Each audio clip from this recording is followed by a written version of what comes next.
కుంటుంగా మీరు ఎంతమంది ఊర్లోకి వెళ్తున్నారో కామెంట్ అయితే చేయండి. మేమైతే ఊరేం వెళ్ళట్లేదండి.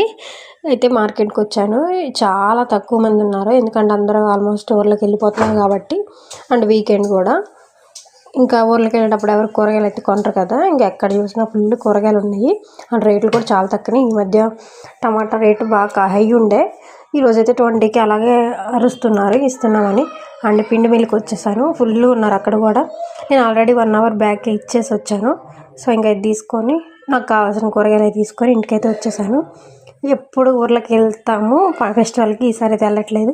ఊర్లోకి వెళ్తేనే ఫెస్టివల్ లాగా ఉంటుంది. ఇక్కడ ఉంటాయి అంతగా ఎంజాయ్ చేయడానికి. ఇవి పెట్టొచ్చో లేదు నాకైతే తెలియదు, కానీ మా బావ ఇంకా ఎప్పుడు మార్కెట్కి వచ్చినా కంపల్సరీ ఇంకా ఏడ్చైనా కొనిపించుకుంటాడు. ఇవి ఏబీసీ టేస్ట్ చాలా బాగుంటుంది అనుకోండి, కానీ అవి హెల్తీయా అన్హెల్తీ అయితే నాకైతే తెలియదు. అండ్ ఈ కాన్స్ కూడా తీసుకుంటాడు. ఖచ్చితంగా ఇప్పియాల్సిందే, లేకపోతే ఇంకా ఏడుస్తాడు రోడ్డు మీదే. ఇలా ఎవరైనా మీ పిల్లలు ఇలా ఏబీసీ తింటారా? కామెంట్ అయితే చేయండి. వీడియో నచ్చితే లైక్ చేయండి.